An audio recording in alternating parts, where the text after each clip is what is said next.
오늘은 이방인의 신앙 고백이라는 제목으로 하나님의 말씀을 전하도록 하겠습니다. 가끔 하나님은 이스라엘 백성들만 구원하시고 또한 다른 이방인들에게는 너무 가차 없이 모두 멸하시는 분이다라고 오해하시는 그러한 성도님들이 가끔 있습니다. 그러니까 이스라엘 백성들만 우리 민족 그리고 다른 사람들은 다 이방인들, 그래서 다른 이방인 사람들은 가차없이 멸망하게 하는 그런 분으로 하나님을 생각하시는 분들이 있습니다. 하지만 이것은 사실이 아니지요. 하나님은 이방인이다 한다 할지라도 하나님을 믿는 자들에게는 구원을 주십니다. 오늘 미디안 사람인 이 모세의 장인 이드로를 통해 우리가 이 사실을 함께 증명해 나가 보고자 합니다. 오늘 본문은 이스라엘이 장막을 친 호렙산 인근인 르비딤에서 있게 되어집니다. 모세의 장인이었던 미디안 사람인 이드로는 그동안 떨어 지내었던 모세를 찾아오게 되는 거예요. 모세가 이스라엘 백성들을 데리고 애굽에서 이제 출애굽을 했을 때부터 아마 그때부터 이 모세와 그의 장인 이드로는 그때부터 떨어 지냈던 것으로 생각이 되어집니다.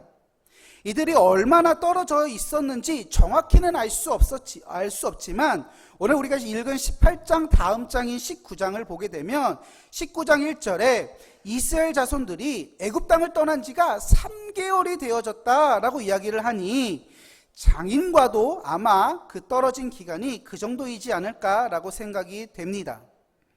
베드로의 장인이었던 이 이드로는 어떤 사람이었느냐? 1절을 보면 미디안 사람이었고 또한 그곳에서 제사장이었던 사람이었습니다. 18장 1절에 그 모세의 장인인 이 이드로는 미디안의 사람이며 또한 그는 제사장이었다라고 이야기를 해요. 먼저 이 미디안이라는 이 곳을 우리가 알 필요가 있습니다. 이 미디안이라는 이 땅은요, 아브라함의 처가 누구냐? 사라라는 여인이었어요. 그래서 아브람과 사라가 결혼을 해서 낳은 아들이 이삭이잖아요. 근데 이 아브람의 그 처였던 사라 말고 그 다음 후처가 또 훗날에 또 있었습니다. 그녀의 이름이 그두라는 그런 여인이었어요. 그래서 이 그두라 또 아브람 사이에서 태어난 넷째 아들의 이름이 미디안이라는 사람이었습니다. 그런데 이 미디안의 이 후손들이 지방 원주민들과 하나가 되어져요. 그러니까 아브라함 입장에서 내 아들, 하나님께서 약속하신 그 아들은 이삭밖에 없기 때문에 이 미디안은 그 아브라함 곁에서 떠나게 되는 거예요. 떠나도록 하게 됩니다. 이 떠났던 이 미디안이 그 지방에 있던 원주민들과 이제 하나가 되어지고 또한 그곳에서 머물며 살아가게 되면서 미디안 민족을 이루게 되는 거예요. 다시 말해 순수 혈통의 히브리인이 아니고 이들은 혼혈 민족인 이방인이었습니다. 그래서 이들은 유목 생활을 하는 사람들이었어요. 그런데 왜 모세가 이 미디안, 이 지방에 있는 미디안 이방 사람들의 여인과 왜 결혼을 했을까요? 그것은 이 모세가 이제 애굽의 왕자로 살게 되어집니다. 그러면서 40살까지 살다가 이제 도망쳐 나온 그 곳이 바로 이 미디안 지역이었어요. 그래서 이 미디안 족속 사람들과 만나서 이제 그곳에서 정착을 하며 양을 돌보게 되어졌고 이 미디안에서 40년을 사는 거예요. 애굽에서의 40년, 미디안에서의 40년 생활을 하게 되는 거예요. 그러면서 이 모세는 자연스럽게 이곳에서 미디안 여인이었던 십보라를 만나 결혼을 하고 아이를 낳게 됩니다. 그렇게 목자로서 40년, 양을 돌보는 목자로서 40년을 살다가 하나님께서 이 모세를 부르시면서 무료하고 또한 헛헛했던 그의 삶에 큰 변화를 일으키게 되는 것이지요. 그는 하나님의 명령에 애굽의 노예로 일하고 있던 이스라엘 민족들을 데리고 그곳을 떠나 약속의 땅인 가나안 땅으로 가게 되어집니다. 그가 이스라엘 백성들을 데리고 떠날 때 그때 아마 그의 아내였던 이 십보라와 또한 두 아들을 아마 이 장인에게 맡기고 그 모세는 떠났던 것 같아요. 애굽을 떠났던 것 같습니다. 그러다가 이스라엘 민족과 또 모세에게 일어났던 그 많은 일들의 그 소식을 이 장인이 듣게 되어집니다. 그 장인의 이드로는 그래서 자신의 딸, 그러니까 모세의 아내와 또한 모세의 그 두 아들을 데리고 이제 르비딤으로 가서 모세를 이제 만나게 되는 장면이 바로 오늘 우리가 읽은 이 18장의 이야기인 것입니다. 사실 그래서 오늘 본문은요 1절부터 시작이 되어집니다. 우리 1절을 함께 읽어보겠습니다. 1절입니다. 시작. 모세의 장인이며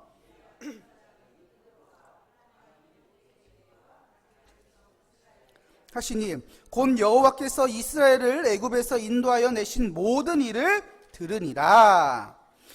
1절의 이 이드로는 하나님께서 모세와 이스라엘 백성들에게 하셨던 모든 일들을 들었다라는 거예요.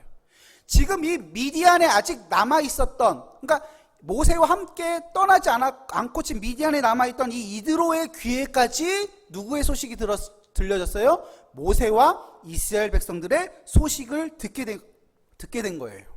그럼 어떤 소식을 들었을까요?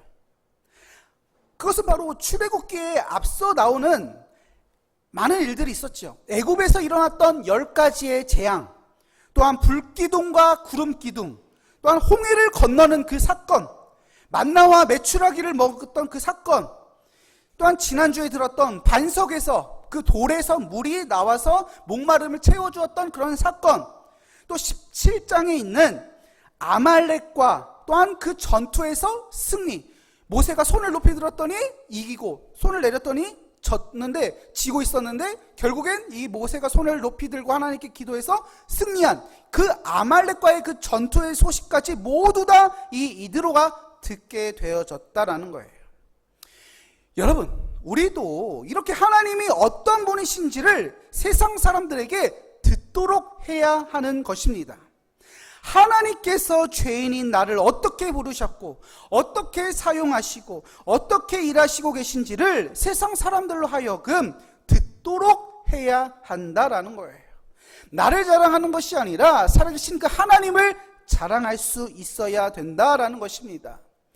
그저 우리끼리의 신앙, 너만 알면 나만 알아야 돼, 나만 알고 있어야 돼, 이것이 아니라 이것이 다 하나님이 하신 일이야 라고 우리는 당당하게 고백할 수 있어야 된다라는 거예요.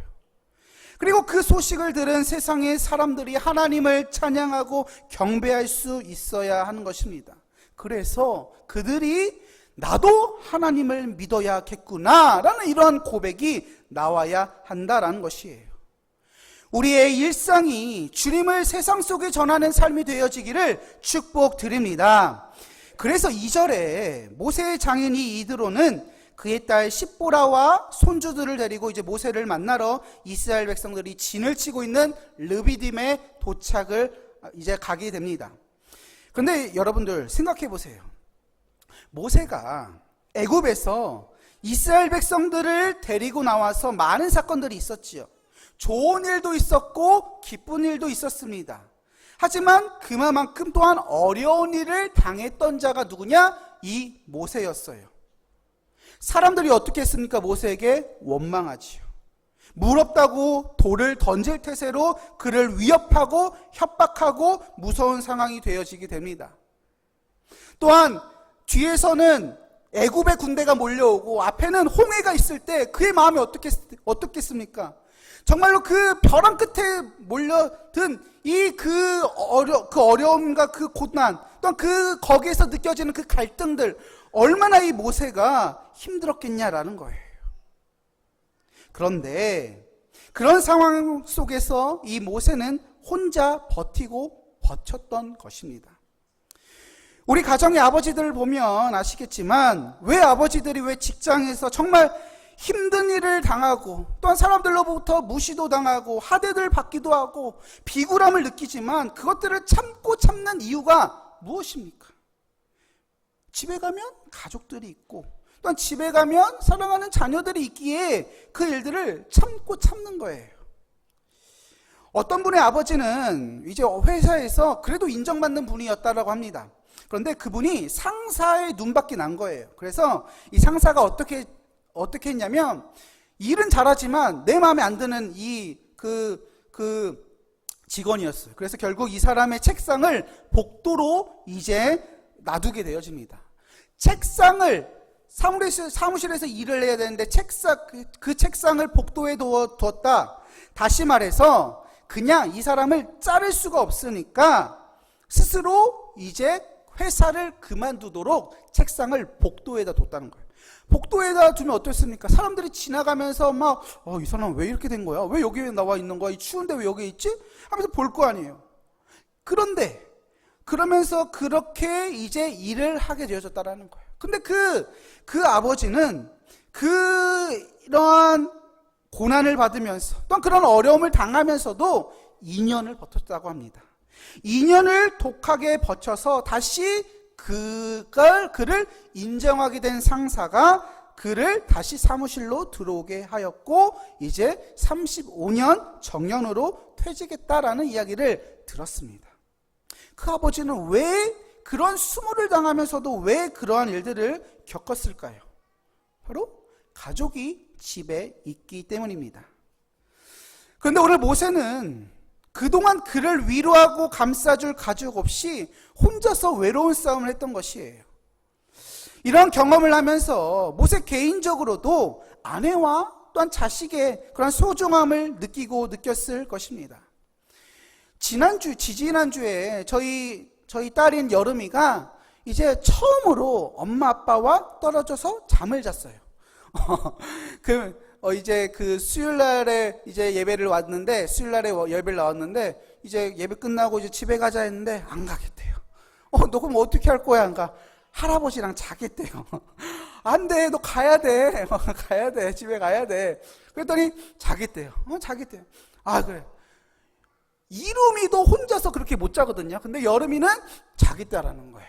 태어나서 처음으로 엄마 아빠와 떨어져서 지지난주에 안산에서 잠을 잤어요. 잠을 자고 이제 수요일 또 목요일 또 금요일, 제가 금요일 수요일날 왔다가 이제 금요일날에 오잖아요. 그래서 금요일날 이제 금요 기도회 때 딱 와서 이제 3일 만에 저녁 때 이제 만나게 된 거예요. 그러니까 이 아이가 얼마나 기뻐하는지 3일 동안 못 봤는데 저를 보면서 너무나도 해맑게 웃으면서 아빠 하면서 달려오는 것을 경험했습니다. 얼마나 이 모세가 그런 힘든 상황 속에서, 어려움 속에서 그 가족의 그 소중함을 이 모세가 느꼈을까요? 그런 모세에게 아들이 지금 오늘 찾아온 거예요. 그런데 그 아들들의 이름이 의미 있는 이름들이었습니다. 먼저 우리 함께 3절과 4절을 보면, 3절에 보니까 그의 두 아들을 데리고 왔으니 그 하나의 이름은 게르솜이라. 이는 모세가 이르기를 내가 이방에서 나그네가 되었다 함이요. 자, 첫째 아들의 이름이 뭡니까? 게르솜. 게으른 사람? 게르솜? 게르솜이라는 사람이에요. 근데 그 이름의 뜻이 뭐냐? 내가 이방에서 나그네가 되었다라는 뜻이에요. 내가 이방에서 나그네가 되어졌다. 그리고 둘째 아들의 이름이 있습니다. 자, 4절을 보니까 이렇습니다. 하나의 이름은 엘리에셀이라. 이는 내 아버지 하나님이 나를 도우사 바로의 칼에서 구원하셨다 함이더라. 그의 이름이 뭡니까? 엘리에셀이에요. 첫 번째 아들의 이름이 뭡니까? 게르솜. 이방에서 나그네가 되어졌다. 그 둘째 아들의 이름은 엘리에셀인데 나의 하나님은 도움이시다라는 거예요. 도움이시다라는 뜻을 갖고 있는 거예요. 아들들의 이 이름은 곧 모세의 삶과 또한 그의 상황에 맞추어서 그가 이 두 아들의 이름을 지었던 것으로 보여져요. 애굽에서 노예 생활을 하던 이 히브리인들 사이에서 태어난 이 모세는 애굽의 바로 왕에 의해서 죽어야 하는 상황이었으나 또한 정말 기적적으로 죽음을 피해 애굽의 왕제가 되어져요. 그리고 그는 40살쯤에 한 애굽인을 죽이게 되면서 도망자 신세로 이제 미디안 땅으로 도망을 가게 됩니다. 애굽을 떠나 아는 사람 아무도 없는 이 미디안이라는 이 곳에서 이방 땅에서 그는 결혼을 하며 자식을 낳았을 때 그의 이름을 게르솜이라고 짓는 거예요. 아무도 없는 이방에서 이 세상에 마치 혼자라는 심정의 이 모세를 대변해주는 이름이 바로 이 게르솜이라는 그러한 이름이었습니다. 그래서 무엇입니까? 내가 이방에서 나그네가 되어졌다. 그리고 이후 둘째를 낳게 됩니다. 정확히 언제인지는 모르지만 18장 4절을 보니까 하나의 이름은 엘리에셀이라. 이는 내 아버지의 하나님이 나를 도우사 바로의 칼에서 구원하셨다 함이더라. 아무도 이 모세가 아이였을 때 죽을 뻔했잖아요. 왜 죽을 뻔했습니까? 애굽의 왕이었던 이 바로가 그 애굽 땅 안에서 살고 있는 이 이스라엘 민족들이 점점 커지는 거예요. 점점 더 번성해지고 이 세력들이 너무나도 커지는 거예요. 그러니까 이 바로 왕이 어떻게 합니까? 안 되겠다. 얘네들 지금부터 태어나는 그런 아기들, 남자아이들, 그 아이들은 모두 다 죽여버려라 라고 이렇게 명령을 내려요. 그런데 그곳에서 살아났던 사람이 바로 모세였지요. 모세였단 말이에요. 그런데 그렇게 살리셨던 분이 누구셨습니까? 하나님께서. 그 모세를 살리시고 그 모세는 결국 이 애굽의 왕자가 되어지게 됩니다. 그러면서 이제 바로의 그 칼에서 구원하셨다라는 이 말은 바로 그렇게 명령한 2세의 남자아이든 다 죽여라 라고 말했던 그 바로가 이제 죽게 되어지고 이제 앞으로의 그런 어려움은 다시 찾아오지 않겠다라고 그 생각한 이 모세는 그때 이제 그 이름이 생각났는데 그 아이 둘째 아이의 이름을 그래서 엘리에셀, 내 하나님이 나를 도우셨다라는 이러한 이름을 그는 짓게 되어진 것입니다. 모세의 인생을 보면 게르솜, 즉 이방인의 나그네였던 그의 인생이 이제는 엘리에셀의 그 하나님의 도우심의 삶으로서 변화가 되어진 거예요. 그러면서 하나님께서 모세를 도우시게 된 겁니다. 저와 여러분들의 인생도 하나님의 도우심의 삶으로서 그 기쁨이 넘치는 삶이 되시기를 축복드립니다. 이드로와 이 가족들을 만난 이 모세는요, 예의를 다해서 영접을 하게 됩니다. 그러면서 7절에 보면 모세가 나아가서 그의 장인을 맞아 절하고 그에게 입을 맞추고 그들이 서로 문안하고 함께 장막에 들어가서라고 이야기를 해요. 그리고 모세는 그동안 자신과 이스라엘 백성들이 애굽을 떠나 이제 르비딤이라는 곳에 도착하기까지 그들의 여정들을 이어가면서 경험했던 모든 고난의 순간, 실제로 애굽의 군사들에게 죽을 뻔한 그런 상황들, 그리고 그 순간에 여호와께서 그들을 구원해 주신 그 사건들을 하나하나 이드로에게 증언하게 되어집니다. 여러분, 그러면서 출애굽기 18장 8절을 보면 모세가 여호와께서 이스라엘을 위하여 바로와 애굽 사람에게 행하신 모든 일과 길에서 그들이 당한 모든 고난과 여호와께서 그들을 구원하신 일들을 다 그 장인에게 말했다라고 말합니다. 지금 여기서 보면 모세가 장인에게 일어난 일들을 이야기하면서 어떤 내용들의 이야기를 합니까? 어떤 이야기를 이야기해요? 첫 번째는 여호와께서 이스라엘을 위해 바로와 애굽 사람에게 행하신 일들을 말해요. 하나님께서 이스라엘을 위해서 바로와 애굽 사람들에게 행했던 그런 일들을 막 얘기를 해요. 그리고 두 번째, 당한 모든 고난을 또 이야기를 합니다.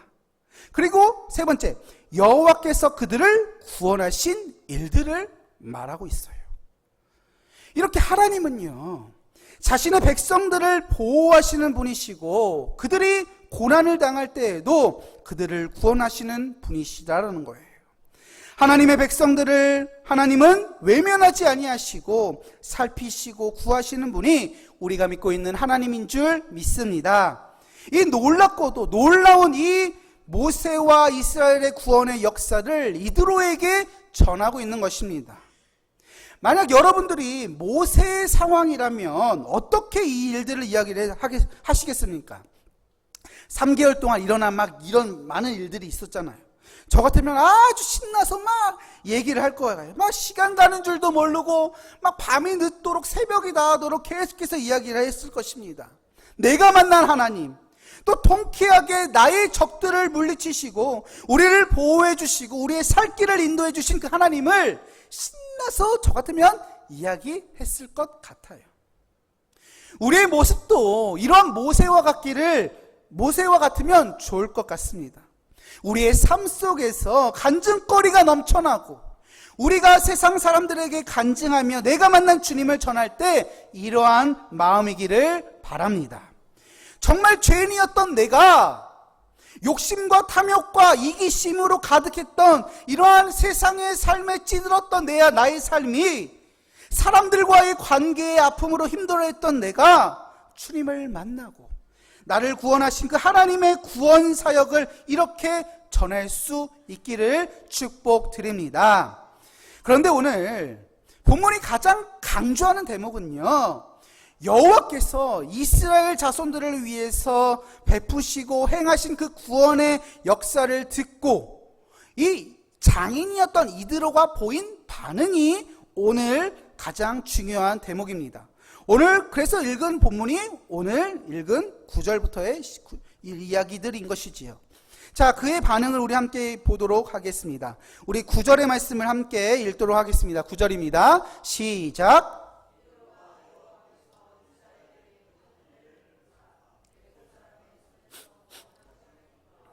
기뻐하여. 아멘. 자, 9절에 뭐 했다고 이야기를 해요? 기뻐하여.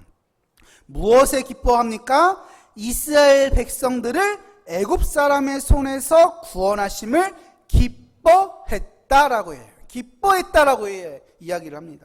그리고 10절에서는 뭐라고 이야기합니까? 여호와를 찬송하리로다. 너와 이스라엘 백성들을 애굽 사람의 손과 바로의 손에서 건지심을 찬송하겠다라는 거예요. 기뻐했지요. 처음에. 두 번째는 찬송했다라는 거예요. 그리고 여기서 끝나지 않습니다. 그의 반응은 세 번째는 11절. 내가 알았도다 라고 이야기를 해요. 무엇을요? 여호와는 모든 신보다 크심으로 이스라엘에게 교만하게 행하는 그들을 이기셨다라는 것을 내가 알았다라는 거예요. 그런데 여기서 끝나지 않고 이 이방인인 이 이드로의 반응이 또 나옵니다. 모세의 증언을 듣고 여호와의 구원하심을 기뻐하고 그분을 찬양한 이 이드로가 어떤 행동을 하냐? 번제물과 희생 제물을 하나님께 가져와 제사를 드리고 여호와 앞에서 아론과 이스라엘 장로들과 함께 떡을 나누는 사건이 나오게 돼요. 자, 여러분들, 이드로의 직업이 뭔지 아십니까? 직업이 뭐예요? 1절에 보면 1절에 모세의 장인 이드로는 뭐예요? 직업이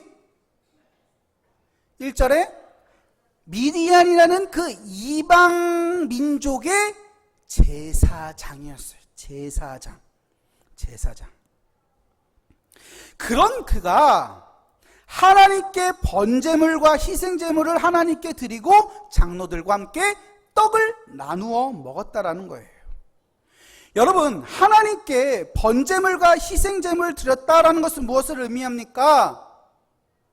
하나님께 제사를 드려줬다라는 거예요. 제사를 드려줬다라는 거예요. 지금 이방민족의 제사장이 내가 믿지도 않았던 이 신에게 제물을 드리고 제사를 드려줬다라는 거예요. 여기서 번제는 뭐냐면 완전히 태워서 드리는 제사예요. 그래서 이 드리는 이 사람의 전적인 헌신을 의미하는 것이 번제입니다. 번제. 근데 그 번제를 드릴 때 쓰는 그 제물을 드린 거예요. 또 두 번째, 희생제물이 나오지요. 희생제는요, 원어로 제바흐. 그래서 죽임을 당하는 것, 즉 희생을 의미하는 거예요. 이 희생의 피 흘림은요, 대속을 의미합니다. 대신 나를 대신해서 죽는 것. 이드로가 이렇게 하나님께 번제와 희생 제사로 전적인 헌신과 그의 신앙을 표현한 것이라는 거예요. 그리고 12절 후반에 이 이드로는 아론과 이스라엘 모든 장로들과 함께 하나님 앞에서 떡을 먹게 되어집니다. 근데 여러분, 여기서 하나님 앞에서 떡을 먹었다. 근데 여기서 말하는 이 하나님 앞에서는 원어로 하나님의 얼굴 앞에서라는 말로써 하나님의 임재를 의미하는 거예요. 하나님의 임재. 이들이 떡을 먹는 것은 그냥 우리 이제 배고프니까 우리 떡 좀 먹읍시다. 자, 오늘 식사 한 끼 때워야 되지요. 이러한 친교적인 그런 의미로서의 떡을 떼는 의미 아니었어요. 하나님 앞에서 이루어지는 의식과도 같은 하나님 얼굴 앞에서 먹는 그러한 떡을 나눔이어졌다라는 거예요. 즉 이방인이며 이방인들의 제사장이었던 이 이드로는 여호와께서 이스라엘 자손들을 위하여 베푸신 그 구원의 역사를 즐거워하며 기뻐하며 찬양하며 그분을 아는 지식을 또한 그분을 또한 우리가 찬양하며 또한 그는 자신이 갖고 있던 재물을 하나님 앞에 올려드리게 되어지며 사람들로 하여금 이제 그는 신앙 공동체로서의 일원이 되어지는 나눔을 그가 행했다라는 것입니다. 이 일들은 아마도 여호와 하나님께서 이 이스라엘 백성들 통해서 성취하시고자 하셨던 그러한 것들이 바로 이러한 모습이라는 거예요. 이방인이 주님께로 돌아오는 이러한 일들을 주님은 바라고 원하셨을 것입니다. 여러분, 한 목사님 중에 서재생 목사님이시라는 분이 있습니다. 이분은요, 서울의 대연교회를 개척하신 목사님이세요. 근데 이분이 원래는요, 목사님 되시기 전에 뭐였는지 아십니까? 스님이셨어요. 그래서 5년 동안 대한불교 조계종 종단에서 승려 생활을 하신 분이십니다. 그런데 이분이요, 장암 말기 진단을 받게 됩니다. 장암 말기. 그가 스님이 될 때 부처님께 약속을 했다고 합니다. 부처님께 어떻게 약속을 했냐? 중생들이 병에 들면 자신이 약이 되어져서 그 중생들을 치료할 수 있는 승려가 되겠습니다. 딱딱딱딱 부처에게 이렇게 기도를 했대요. 다짐을 했대요. 그런데 그가 이 장암 말기 선고를 받게 된 거예요. 치료를 받기 위해서 그런데 간 곳이 어디인 줄 아십니까? 바로 하나님 앞으로, 교회로 그가 나아가게 되어집니다. 얼마나 어불성설입니까? 내가 다른 사람을 치료하는 그러한 승려가 되겠습니다 라고 부처에게 다짐을 했는데 내가 아파가지고 지금은 내가 이거 치료받으려고 교회라는 곳을 오게 된 거예요. 결국 한 권사님의 그 기도로 치유받게 되어져서 그 암을 이겼다라는 거예요. 그래서 그런 경험을 했던 이 서재생 목사님은요, 그러다가 이제 군대를 들어가게 됩니다. 근데 군대를 가게 됐는데 교통사고가 나요. 근데 그 교통사고를 당했는데 장이 파열되는 아주 심각한 그런 매우 큰 사고를 이 서재생 목사님이 당하시게 됩니다. 그래서 이제 가족들을 불러서 이제 마지막이라고, 이제 마지막 인사까지 그는 했다라는 거예요. 그런데 그랬던 그가 그의 자신의 그 암을 치료했던 하나님이 다시 한번 더 문득 생각이 나게 되어집니다. 장이 파열이 되어졌다는 것은 그 장기들이요 끊어졌다는, 그 창자가요 끊어졌다라고 이야기를 합니다. 그래서 서로 안 붙는 거예요. 붙을 수가 없다라는 거예요. 그래서 이 목사님이요, 이 군인이었던 이분이 군종을 불러서, 맞죠? 내가 옛날에 암이었을 때 내가 치료받았던 그 일들이 있었지? 하면서 그 기독교 군종을 불려서 그와 함께 기도를 했다고 합니다. 그래서 이 서재생 목사님도 그 당시에 몇 날 며칠을 힘써서 기도했는데 말도 안 되게 서로 그 장기들이 붙었다라는 거예요.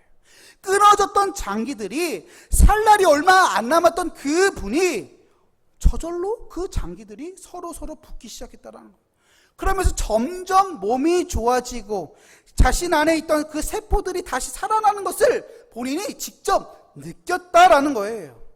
그래서 의사들도 이걸 의학적으로 증명할 수 없는 일이다라고 하면서 그러면서 그런 일들이 벌어졌다라고 말하였다라고 하는 거예요. 결국 이분이 그 죽음의 문턱을 2번이나 겪게 되면서 깨달은 거예요. 아, 하나님은 살아 계시구나. 하나님은 살아 계시구나. 결국 이분은 총신대학교 신대원에 들어가서 목회를 이제 들어가셨고 이제 그곳을 나와서 이제 목회를 하신다라고 합니다. 특별하게 이분은 어떤 사역을 하시냐? 불교권 그런 전도를 그 또한 이분은 특별하게 특수사역을 하시는 분이에요. 그리고 이 땅에 있는 그 많은 무속신앙들 또한 미신적인 이런 요소들을 공부하시고 연구하시고 이것들을 또한 아니다, 그것은 아니다 라는 것을 또한 아시고 또한 전하시는 분이 되어졌다라고 하는 거예요. 지금 이 스님이 목사님이 된 것처럼 오늘 이 이드로가 하나님께 제물을 드리며 제사를 드린 것은 참으로 힘든 일이었습니다. 그런데 11절에 뭐라고 이야기합니까? 이제 내가 알았도다. 여호와는 모든 신보다 크심으로 이스라엘에게 교만하게 행하는 그들을 이기셨도다 하고 라고 이야기를 해요. 그런데 여기에서 나오는 이제 내가 알았도다 라는 이 말의 의미는요 2가지로 볼 수 있어요. 첫 번째는 전혀 모르는 거예요. 전혀 몰랐는데 지금 모세 너가 말하는 거 보니까 내가 전혀 몰랐는데 와 그분이구나. 그 네가 믿고 있는 하나님 그분이구나. 이렇게 그런 의미로 사용할 수도 있고요. 2번째는 무엇입니까? 조금은 알고 있었어요. 조금은 알고 있었는데 야 이제 확실해졌다. 오 진짜구나. 그게 말로만 들었는데 그게 진짜구나 라는 거예요. 근데 그 2가지의 의미 중에서 아마 이 이드로는 2번째 경우였을 것입니다. 사위인 이 모세를 통하여 하나님의 살아계신 모든 신들 중에서 크신 분이 하나님이심을 그가 알게 되어졌다라는 거예요. 이제는 내가 진짜 하나님이 어떤 분이신지 드디어 내가 확실히 알았다라는 그런 감격의 표현을 이드로는 하고 있는 것입니다. 우리도 하나님이 어떤 분이신 줄 알고 있습니까? 신들 중에 가장 큰 신이 하나님이심을 여러분들 믿으십니까? 우리는 때로는 의심해요. 다른 것을 더 신뢰하려고 또한 그것을 찾으려고 합니다. 그런데 이방인의 제사장인 이 이드로도 인정하는 그 하나님을 우리는 믿는다라고 말하면서도 우리는 계속해서 의심하는 거예요. 그런데요, 기억하시기 바랍니다. 우리의 믿음이 깊어지면 깊어질수록 하나님께 영광이 되어진다라는 거예요. 하나님의 영광이 높아지면 이것보다 더 행복한 일이 어디에 있겠습니까? 이러한 행복이 넘치시는 저와 여러분들 되기를 축복합니다. 그래서 이드로는 여호와가 모세와 이스라엘 구원하신 것을 보고 받아들임으로써 영적인 연합을 이루게 되어져요. 그런데 이러한 일들은 애굽의 왕인 바로와 또한 애굽 사람의 반응들과 대조를 이룹니다. 바로 바로와 애굽 사람들은요 더 가까이에서 직접 그 이방 사람이었던 바로와 애굽 사람들은요 그 하나님을요 직접 경험을 했어요. 10가지의 재앙들을 보면서 호계가 갈라지는 것을 직접 보았다라는 거예요. 하나님의 역사하심을 직접 보았지만 그들의 마음은 강팍했어요. 그러니까 그 모세가 믿고 있는 이스라엘이 믿고 있는 하나님을 믿지 않는 거예요. 그런데 오늘 본문의 모세의 장이었던 이드로는 같은 일들을 직접 보지도 않았습니다. 하지만 그는 들었어요. 들었음에도 불구하고 그는 하나님을 믿는 사람이 되어졌다라는 거예요. 많은 하나님의 그러한 은혜를 그가 들음으로써 그가 깨닫고 그 하나님이 그 진짜 하나님이신 줄 그가 깨달았다라는 거예요. 결국 이드로처럼 예수 그리스도를 번제와 희생제물로 삼아서 하나님께 나와 예수 그리스도의 살과 피를 함께 나누어 먹게 되어지는 사람으로 변화되어진 것입니다. 이들의 이 기쁨은 우리의 기쁨이기도 한 것이에요. 하나님께서 예수 그리스도로 우리에게 베푸신 그 구원을 기억하고 기쁨을 누리시는 저와 여러분들 되기를 바랍니다. 우리는 보통 말해요. 예수님을 믿으면 천국 간다라고 이야기를 합니다. 그렇다면 예수님이 이 땅 오시기 전에 사람들은 어떻게 되는 거예요? 예수님을 믿으면 천국 간다고 하는데 예수님이 이 땅에 오시기 전, 지금으로부터 2000년 전 예수님 오시기 전에 사람들은 어떻게 되는 것입니까? 예수님의 존재에 대해서 아예 모를 뿐만이 아니라 믿지도 않았기에 예수님의 탄생 전에 모든 사람들은 죽음 이후 영원한 형벌을 그들은 받게 되어지는 것일까요? 온 세상을 구원하신 그 하나님의 섭리는 예수님 이후에 시작된 것이 아니에요. 출애굽 그 당시에도 하나님은 당신을 향한 신앙을 고백하며 이스라엘이 겪은 일을 자기 일처럼 생각하는 자를 당신의 백성으로 삼으시고 구원하셨다라는 거예요. 그렇기에 우리도 그 교회의 문턱을 높이지 아니하며 우리는 제2의 이드로를 기대하고 세상에서 아직도 방황하며 힘들어하고 있는 그들을 우리는 반갑게 맞이할 수 있는 저와 여러분들이 되어야 할 줄 믿습니다. 그래서 교회는요, 사람들이 참여하기 쉬운 공동체가 되어져야 합니다. 하나님의 백성을 해하는 자는 반드시 심판을 당하겠지만 그렇지 않은 자들에게는 항상 구원의 문이 활짝 열려져 있는 곳이 바로 교회가 되어져야 할 것입니다. 그런 교회를 꿈꾸며 그렇게 되어져가는 한마음교회와 우리 한마음교회 성도님들 되시기를 축복드립니다.